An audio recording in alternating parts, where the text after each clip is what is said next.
eu quero falar que o Akinator é uma bosta. Porque eu tô tentando achar o John LaJoy no Akinator, pra, sei lá, porque eu não tenho nada pra fazer da minha vida. Eu pensei, cara, na verdade eu tenho que fazer da minha vida, só que eu não quero fazer nada, entendeu? Esse é o negócio. E daí.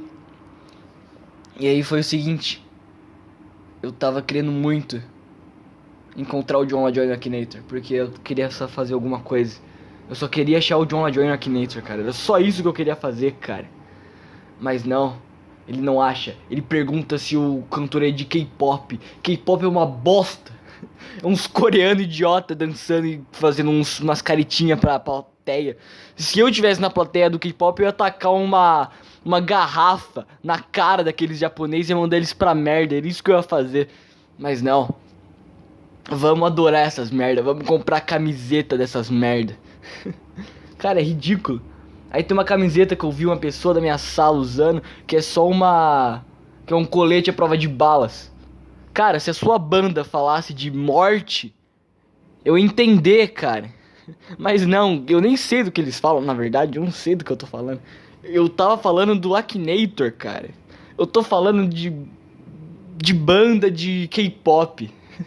Eu nunca ouvi, eu nem sei se é bom, vai ver, eu ouço e eu falo que é muito legal, só que eu acho, só que eu vejo aquelas fotos lá de meme e eu acho estúpido. Só isso. Mas então, cara, eu vou contar a história de um velho da banca, que quando eu era pequeno eu ia na banca com a minha mãe comprar coisa, comprar Bakugan, cara, eram umas bolas. Você tacava numa carta e ele fazia um boneco. Era isso que acontecia. E daí eu ia lá também comprar um negócio de um esqueleto, tinha um esqueleto que você montava, você comprava as peças do esqueleto e eu tinha no meu quarto um esqueleto. E era muito legal, me achava legal por causa disso, eu tinha medo dele também.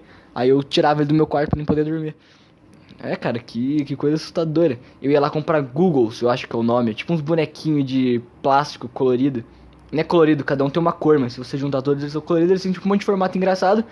E tipo, a intenção do negócio é você fazer um boliche com boneco. Você coloca um monte de boneco desses Googles, você tem que derrubar eles. Eu acho que essa era a função deles, mas eu usava pra jogar futebol. Eu pegava umas bolinhas de gude e eu fazia tipo um campeonatinho de futebol com meus bonecos. Eu narrava e era mó legal. E aí, cara, o... eu até esqueci, é o velho. E eu ia lá nessa banca todos os dias. E daí eu passo hoje, todos os dias pra ir pra escola, eu passo na frente daquela banca. Eu nunca falei com aquele velho. E ele já viu eu com a minha mãe, começou a conversar com a minha mãe e falou: Nossa, seu filho cresceu e será que tem necessário conversar? Eu pensei, caraca, mano, eu passo todo dia aqui, eu nunca falo com o velho. E daí, cara? E daí, uns moleque da minha escola, eles passam na banca e cumprimentam o velho. E eu pensei, cara, eu sempre quis cumprimentar esse velho. Por que esse cara tá cumprimentando esse velho? Você não pode cumprimentar o velho. Eu que era pra cumprimentar o velho. Eu era o cara que ignorava o velho. Agora eu sou só um babaca. Então, eu que era o cara que ia ser amigo do velho da banca. Não você. Só que eu fui inseguro demais. É isso que aconteceu.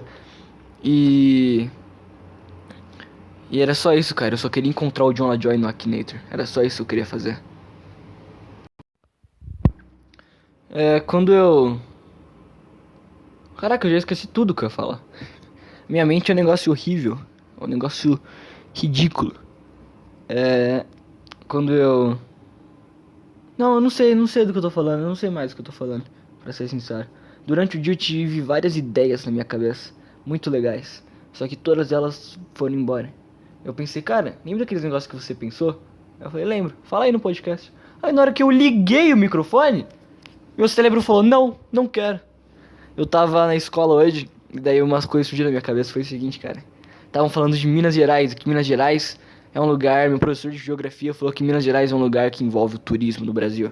E eu me perguntei, cara, se você mora em São Paulo, se você mora em qualquer cidade do mundo, pra você ir pra Minas Gerais, vai no interior da sua cidade. Minas Gerais é só interior.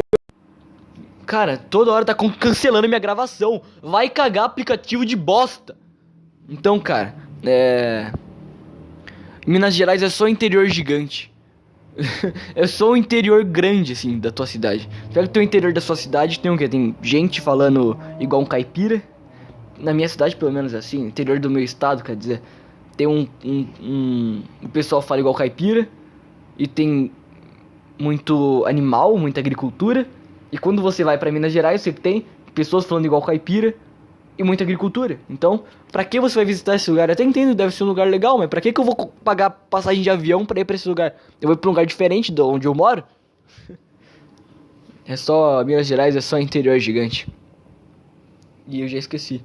Eu já esqueci tudo que eu tinha pra dizer. Tem uma música que eu escuto, que é um cara que ele fala que toda vez que ele vai rezar, ele se perde, ele não sabe o que ele vai falar. E eu concordo com esse cara. Eu, quando era pequeno, eu tentava rezar. E eu sempre parava em pensar, caraca, como é que um passarinho voa, entendeu? Eu nunca conseguia chegar onde eu queria. Eu começava a rezar e quando eu via eu tava falando, tava pensando em beber água. Aí eu saía da cama e eu ia tomar água. Eu pensava, caraca, hoje eu não tomei água, daí eu saía tomar água. Não é um negócio legal rezar. eu O seu cérebro, porque quando você vai rezar, mesmo que você não acredite nisso, você meio que tá conversando com você mesmo. E o seu cérebro não quer que isso aconteça. Porque muita gente chora, cara, quando fica sozinha. As pessoas quando ficam sozinhas por muito tempo, elas choram. Tem um cara que eu vi no YouTube, que ele foi pra uma barraca, no meio do isolamento, ele se isolou, e aí daí ele começou a conversar com a câmera, e ele falou, eu recomendo que as pessoas se isolem, porque isso faz bem pra saúde delas. Aí eu pensei, caraca, deve ser realmente bom se isolar, comecei a pensar nisso. E daí ele falou, eu me isolei aqui e chorar é inevitável. Eu falei, caraca, então... E agora eu faço um link com rezar, cara. E quando você vai rezar, o que você pensa? Você começa a conversar com você mesmo, você começa a se sentir sozinho. E o seu cérebro tenta te enganar, tenta te jogar coisas pra fazer, tenta te distrair o máximo possível pra você não passar por isso. E o cara que consegue passar por isso, ele consegue entender a si mesmo. E isso, na verdade, é um filtro evolutivo. Porque se o cara conseguiu ignorar o teu cérebro, ignorar as coisas que ele pensa e ser o mais idiota possível, ele consegue ser um cara evoluído. Essa é a vida, cara. E eu vou falar do meu professor de português, que ele é um cara legal pra caramba. Porque eu escrevi na minha mesa da minha sala que eu queria ser burro. Aí eu coloquei, penso, logo existo. E coloquei embaixo, infelizmente. Aí ele perguntou, por que você não queria existir? Aí eu falei, não, professor, eu não queria pensar. E aí eu pensei que o professor ia ouvir isso, ia achar ofensivo, ele ia se ofender. Ele ia tentar me dar alguma lição de moral. Só que não, ele falou, eu tenho um amigo meu que eu queria também ser igual a ele.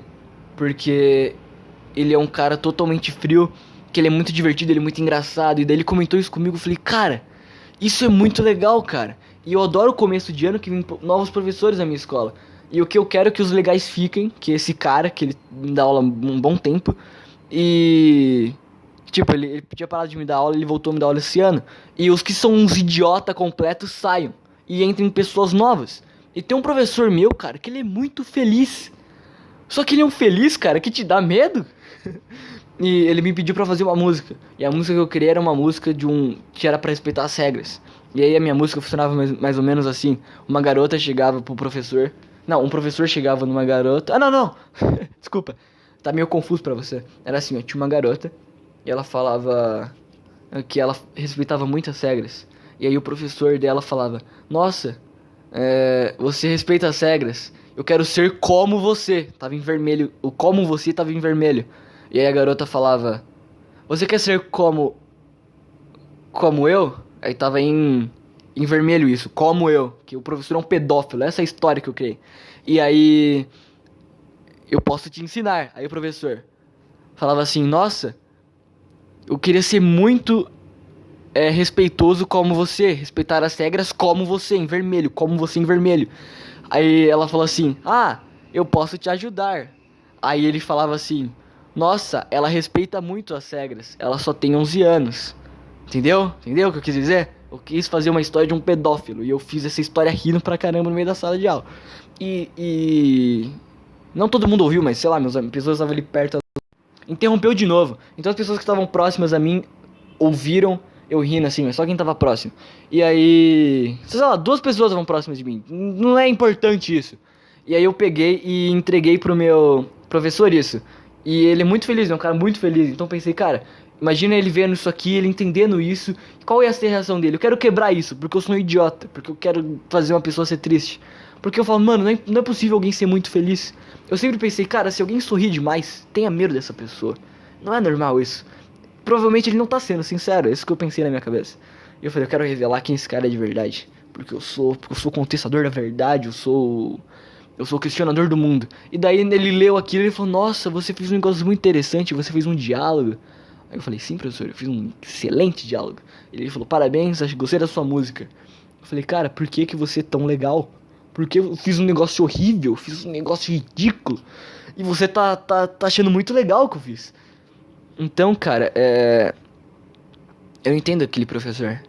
Aí eu pensei, cara, eu me sinto muito incomodado falando com esse cara, porque ele tem um trabalho de bosta. Ele é professor, cara, e ele é muito feliz. Ele provavelmente ganha pouco, mas ele é muito feliz. Ele é do sul, então ele fala de um jeito esquisito pra gente. Então, ele mora num lugar diferente, onde as pessoas tratam ele de um jeito esquisito porque ele é diferente, querendo ou não tem o que fazer, o cara é diferente. E daí a gente olha pra ele, a gente acha ele esquisito e a gente transmite isso no nosso jeito de falar com ele.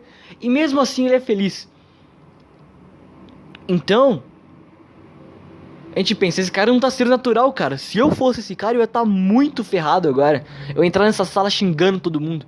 Mas não, ele é um cara muito feliz. Então eu acho, né? Eu acho que ele não é natural e eu me incomodo conversando com ele porque eu acho que ele não é natural. Ele não é sincero com ele mesmo. Isso me incomoda por algum motivo, eu não sei. E daí eu penso o quê? Cara, eu vou conversar com esse cara. Já que isso me incomoda tanto, eu quero conversar com esse cara, eu quero entender isso, eu quero entender isso dentro de mim. Porque às vezes o problema tá em você. Não, no cara. O cara é só um cara. E a música que eu fiz é legal. Só que o meu amigo arrancou a folha do meu caderno, entendeu? Então ela deve estar aí no meio da minha mala jogada, a minha música que eu criei. Entendeu? Porque ele assistiu uma música de sucesso e daí Deus falou, não, essa música não pode fazer sucesso no mundo, e daí ele excluiu, entendeu? Eu prefiro colocar a culpa nos outros do que em mim. É isso, cara. É isso aí. Acabou o podcast. Eu não sei quanto tempo deu, porque eu não sei por que interrompe a gravação do nada. Mas tudo bem. É isso aí. E você está ouvindo esta bosta.